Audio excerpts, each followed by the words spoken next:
में हाथ लिए बाबा के चलो करें हम सैर, चलो करें हम सैर रूहानी, चलो करें हम सैर। हाथ में हाथ लिए बाबा के चलो करें हम सैर।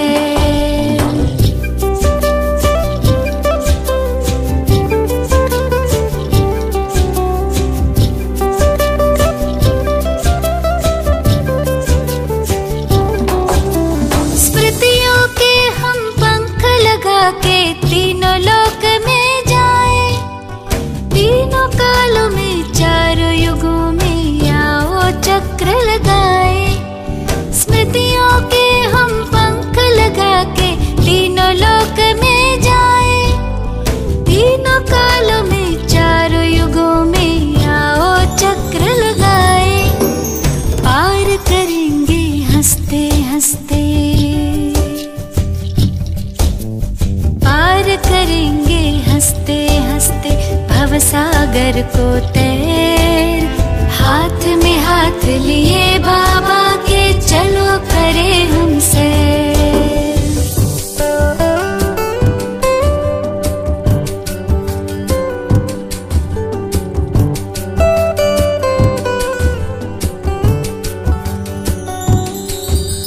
स्थूल वतन से ऊपर अपना सूक्ष्म वतन ये आया, यही फरिश्तों की दुनिया पहने प्रकाशमय काया। स्थूल वतन से ऊपर अपना सूक्ष्म वतन ये आया, यही फरिश्तों की दुनिया पहने प्रकाशमय काया। सबसे ऊपर मूल वतन घर, सबसे ऊपर मूल वतन घर, जाए तनिक यहाँ ठहर। हाथ में हाथ लिए बाबा के चलो करें हम सैर। आदि काल में आत्माएं जब धरती पर है आई, देवी देवताओं की दुनिया स्वर्ग यही कहलाई। आदि काल में आत्माएं जब धरती पर है आई, देवी देवताओं की दुनिया स्वर्ग यही कहलाई। थे भंडार भरे भारत के, थे भंडार भरे भारत के, लगे सुखों के ढेर। सतयुग को हम मुख दे अपना, कलयुग को दे पैर।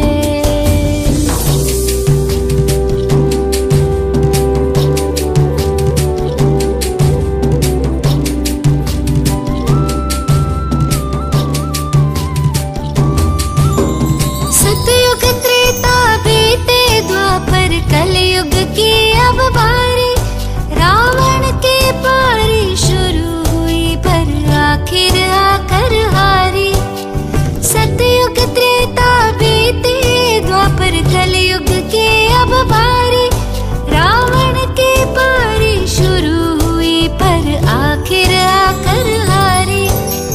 खैर चलो अब लौट चले घर, खैर चलो अब लौट चले घर, हो ना जाए देर। हाथ में हाथ दिए बाबा के चलो करें हम सैर, चलो करें हम सैर रूहानी, चलो करें हम सैर। हाथ में हाथ लिए बाबा के चलो करें हम सैर, चलो करें हम सैर रूहानी, चलो करें हम सैर। हाथ में हाथ लिए बाबा के चलो करें हम सैर, चलो करें हम सैर रूहानी, चलो करें हम सैर। हाथ में हाथ लिए बाबा के चलो करें हम सैर।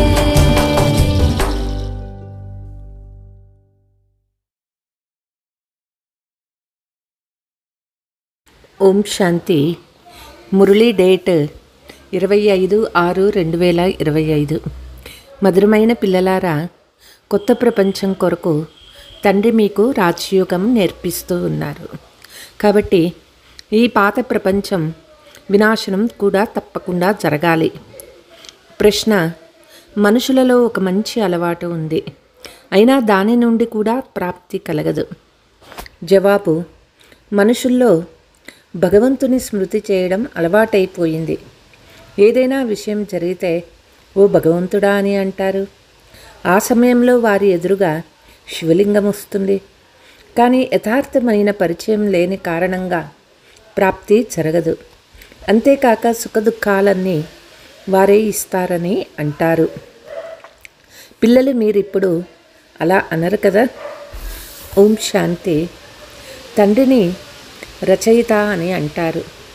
మరి వారు దేనికి రచయిత? కొత్త ప్రపంచానికి. దానినే స్వర్గము లేక సుఖధామమని అంటారు.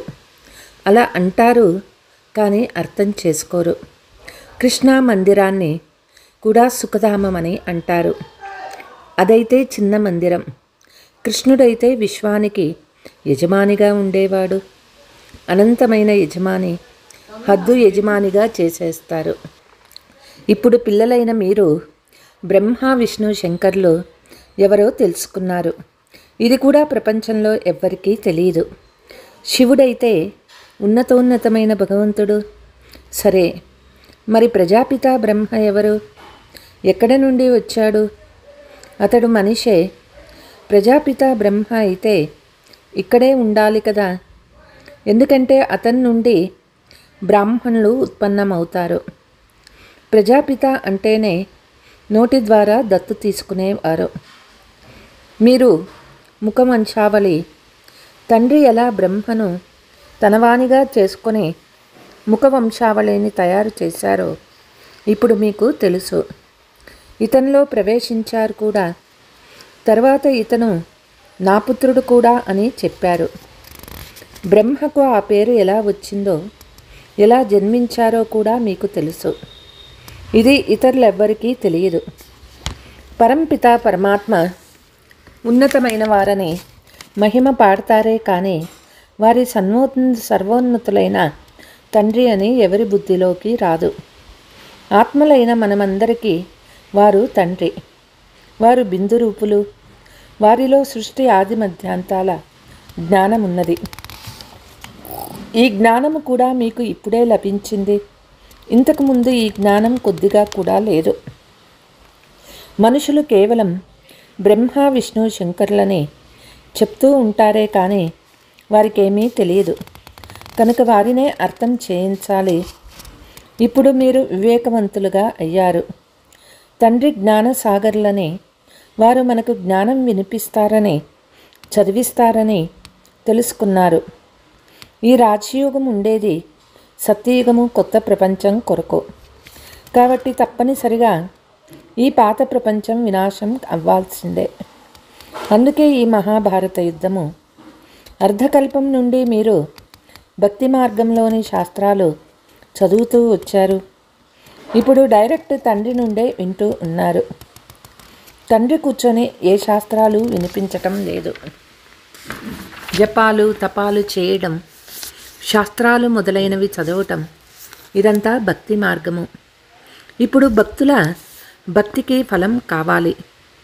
ఎందుకంటే శ్రమ చేసేదే భగవంతునితో కలుసుకునేందుకు.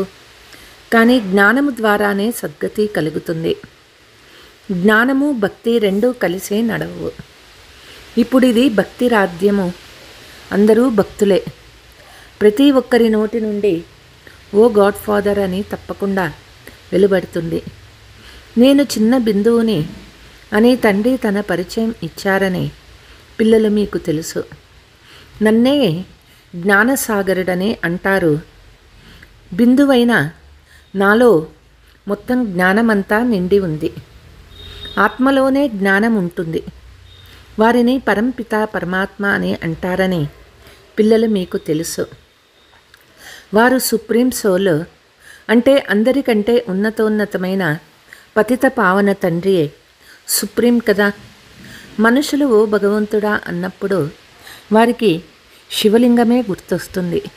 అది కూడా యథార్థ రీతిలో కాదు. భగవంతుని స్మృతి చెయ్యాలని ఒక అలవాటు ఏర్పడిపోయింది. భగవంతుడే సుఖదుఖాలు ఇస్తారని అంటారు. ఇప్పుడు పిల్లలు, మీరు అలా అనరు. తండ్రి సుఖదాత అని మీకు తెలుసు. సత్యయుగంలో సుఖధామం ఉండేది. అక్కడ దుఃఖం అనే పేరు కూడా లేదు. కలియుగంలో ఉండేదే దుఃఖము. ఇక్కడ సుఖం అనే పేరు లేదు. వారు సర్వోన్నతమైన తండ్రి. వారు సర్వ ఆత్మలకు తండ్రి. ఆత్మలకి తండ్రి కూడా వారేనని ఎవరికీ తెలియదు. మనమందరం సోదరులము అని కూడా అంటారు. మరి తప్పకుండా అందరూ ఒక్క తండ్రి పిల్లలే కదా. అయినా కొందరు వారు సర్వవ్యాపి అని అంటారు. నీలోనూ ఉన్నారు, నాలోనూ ఉన్నారు అని అంటారు. అరే మీరు ఆత్మలు, ఇది మీ శరీరము. మళ్ళీ మూడవ వస్తువు ఎలా అవ్వగలదు?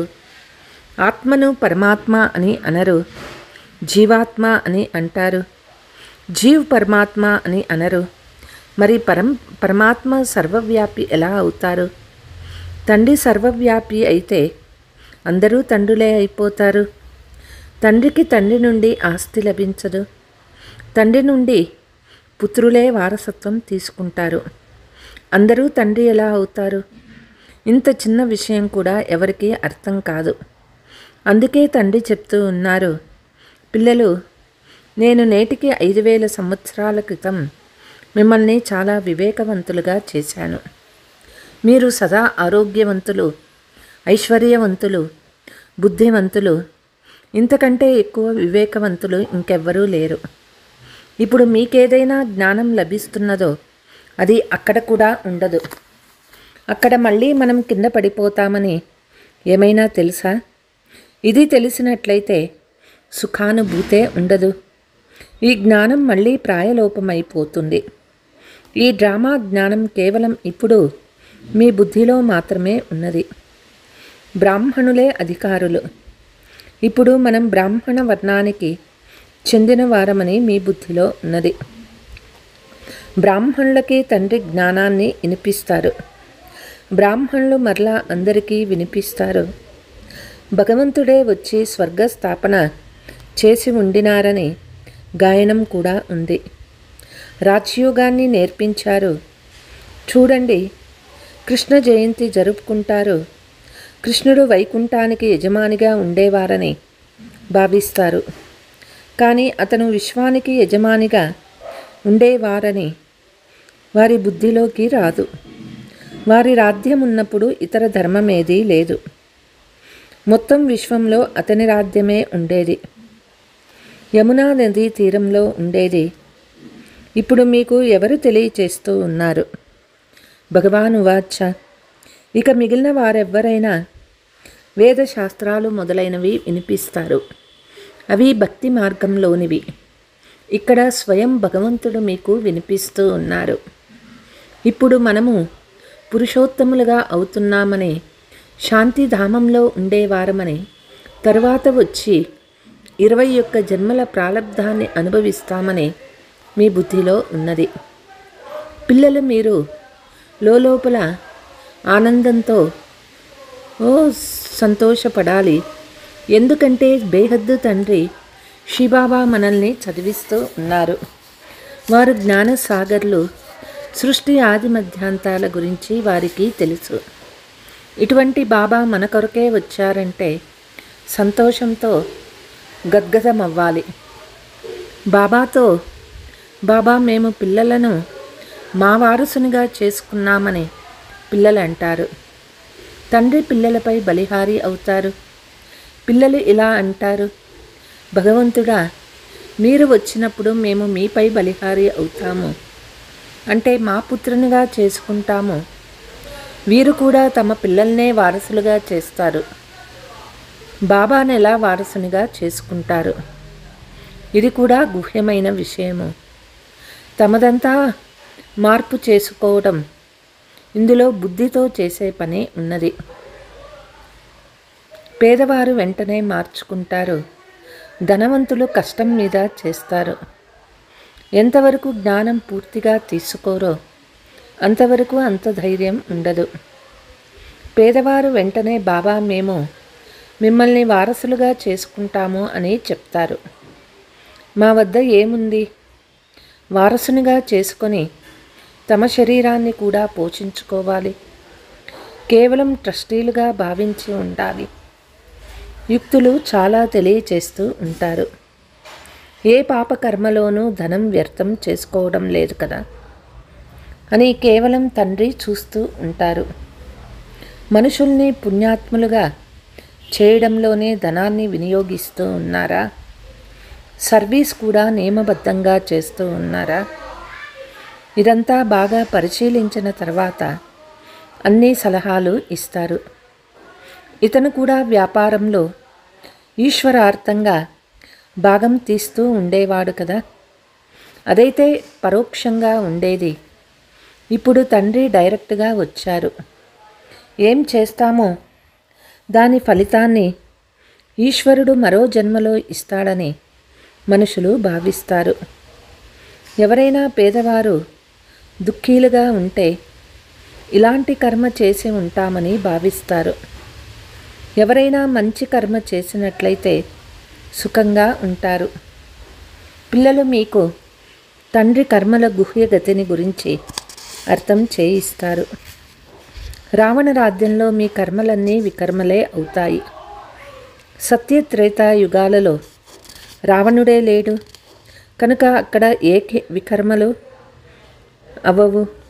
ఇక్కడ మనం చేసే మంచి కర్మలకు అల్పకాలిక సుఖం లభిస్తుంది. అయినా ఏదో ఒక రోగము గొడవ ఉండనే ఉంటుంది. ఎందుకంటే ఇది అల్పకాలిక సుఖము. ఈ రావణ రాజ్యం సమాప్తమవ్వనున్నది. తండ్రి చెప్తూ ఉన్నారు, రామరాజ్య స్థాపన శివబాబా చేస్తూ ఉన్నారు. ఈ చక్రం ఎలా తిరుగుతుందో మీకు తెలుసు.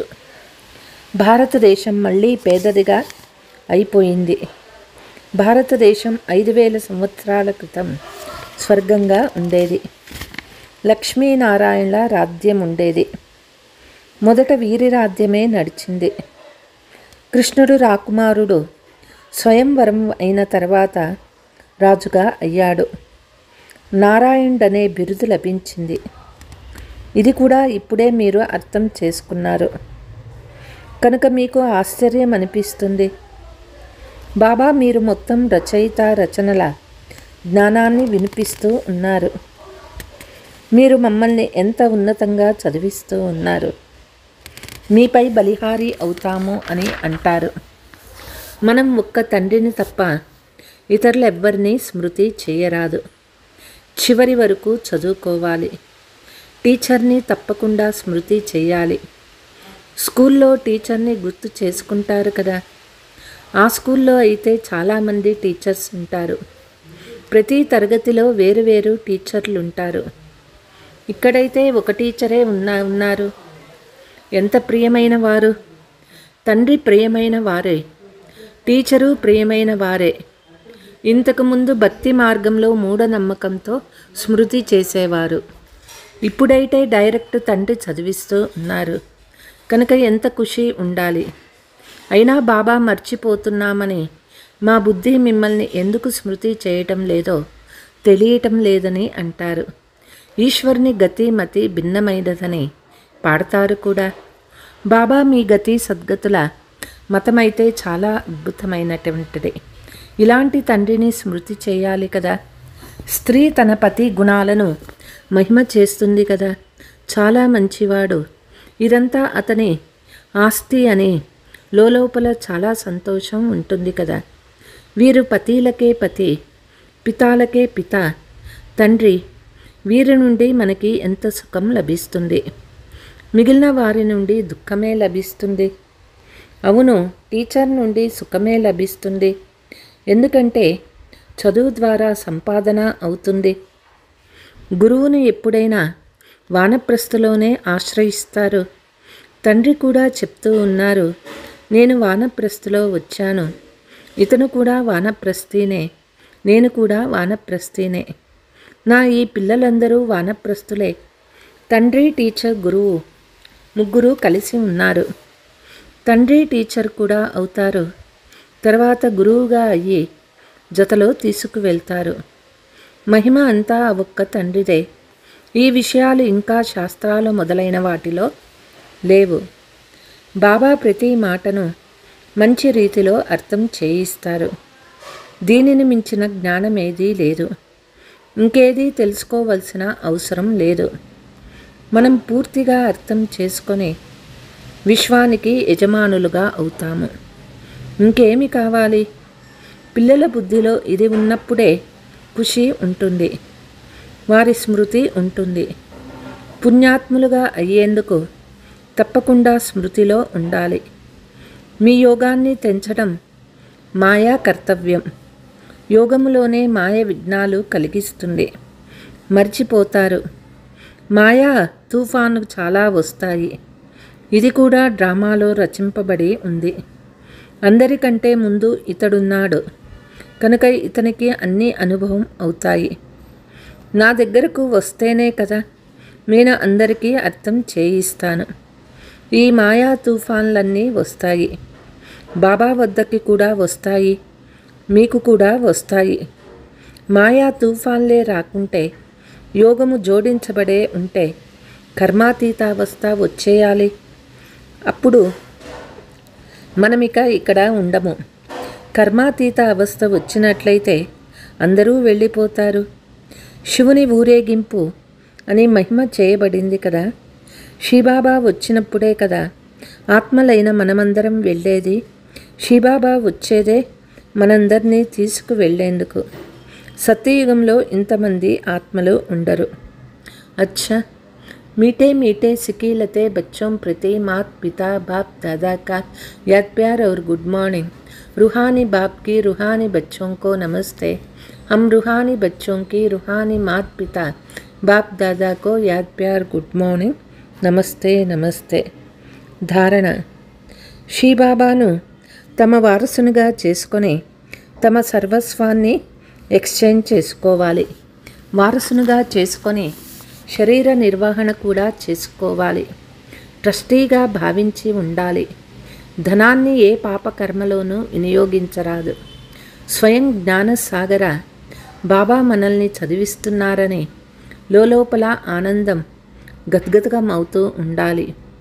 పుణ్యాత్ములుగా అయ్యేందుకు స్మృతిలో ఉండాలి. మాయా తుఫాన్లకు భయపడరాదు.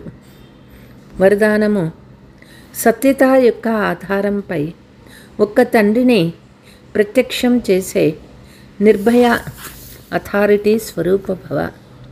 సత్యతాయే ప్రత్యక్షతకు ఆధారము.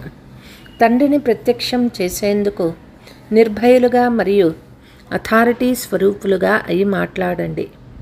సంకోచంతో కాదు. ఎప్పుడైతే అనేక మతాల వారు మన అందరి తండ్రి ఒక్కరే, వారే ఇప్పుడు కార్యం చేస్తూ ఉన్నారు, మనమంతా ఒక్కరి సంతానము, మనమంతా ఒక్కటే, ఇదొక్కటే యథార్థము అని కేవలం ఈ ఒక్క విషయాన్ని అంగీకరిస్తారో అప్పుడు విజయం అనే జెండా ఎగరవేయబడుతుంది. ఈ సంకల్పంతోనే ముక్తిధామానికి వెళ్తారు.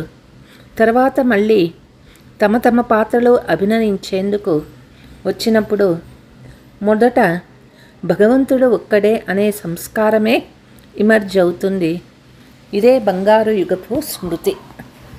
స్లోగన్: సహనం చేయడం స్వయం యొక్క శక్తి స్వరూపాన్ని ప్రత్యక్షం చేయటం. అవ్యక్త సూచన: ఆత్మీక స్థితిలో ఉండండి, అంతర్ముఖులుగా అవ్వండి. ఎలాగైతే ఈ దేహము స్పష్టంగా కనిపిస్తుందో అలా మీ ఆత్మ యొక్క స్వరూపం స్పష్టంగా కనిపించాలి. అంటే అనుభవానికి రావాలి. మస్తకం అంటే బుద్ధి యొక్క స్మృతి లేక దృష్టి ద్వారా ఆత్మీక స్వరూపం తప్ప వేరే ఏదీ కనిపించరాదు, లేక స్మృతిలోకి రాకూడదు. అలా నిరంతరులుగా తపస్సులు అవ్వండి. అప్పుడు ప్రతి ఆత్మ పట్ల కళ్యాణం యొక్క శుభ సంకల్పం ఉత్పన్నమవుతుంది. భలే ఎవరైనా తమ స్వభావ సంస్కారానికి వశమై మీ పురుషార్థంలో పరీక్షించేందుకు నిమిత్తంగా అయి ఉండిన వారి పట్ల కూడా సంకల్పం కళ్యాణమే ఉత్పన్నమవుతూ ఉంటుంది. अच्छा, ओम शांति। ये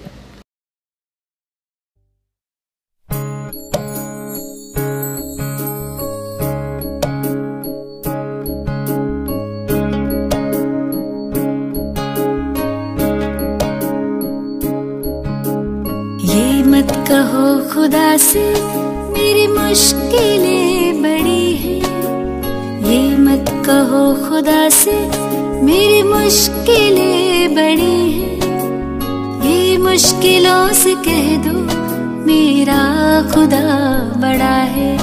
आती है आंधियाँ तो कर उनका खैर मकदम, आती है आंधियाँ तो कर उनका खैर मकदम, तूफान से ही तो लड़ने खुदा ने तुझे गढ़ा है। ये मत कहो खुदा से मेरी मुश्किलें बड़ी हैं, ये मुश्किलों से कह दो मेरा खुदा बड़ा है, मेरा खुदा बड़ा है, मेरा खुदा बड़ा है।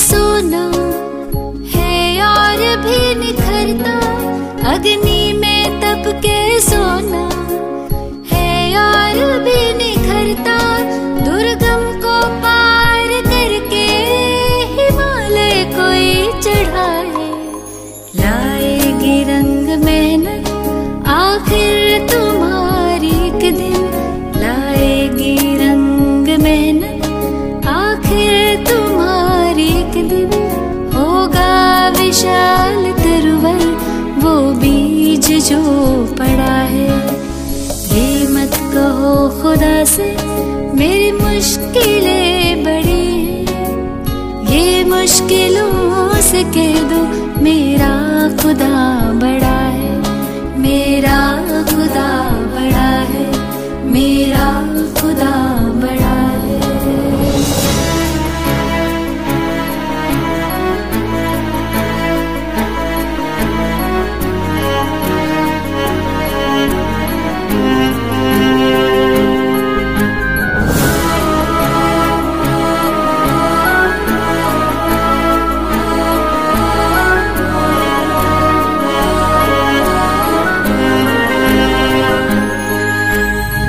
सर्व शक्तियों से जब साथ है हमारे, वो सर्व शक्तियों से जब साथ है हमारे, हर काम उसके रहते हरगिज़ हुआ पड़ा है।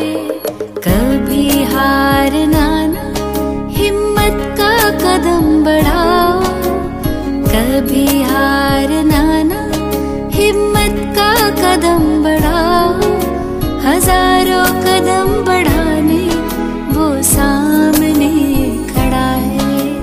ये मत कहो खुदा से मेरी मुश्किलें बड़ी हैं, ये मुश्किलों से कह दो मेरा खुदा बड़ा है, ये मुश्किलों से कह दो मेरा खुदा बड़ा है, मेरा खुदा बड़ा है, मेरा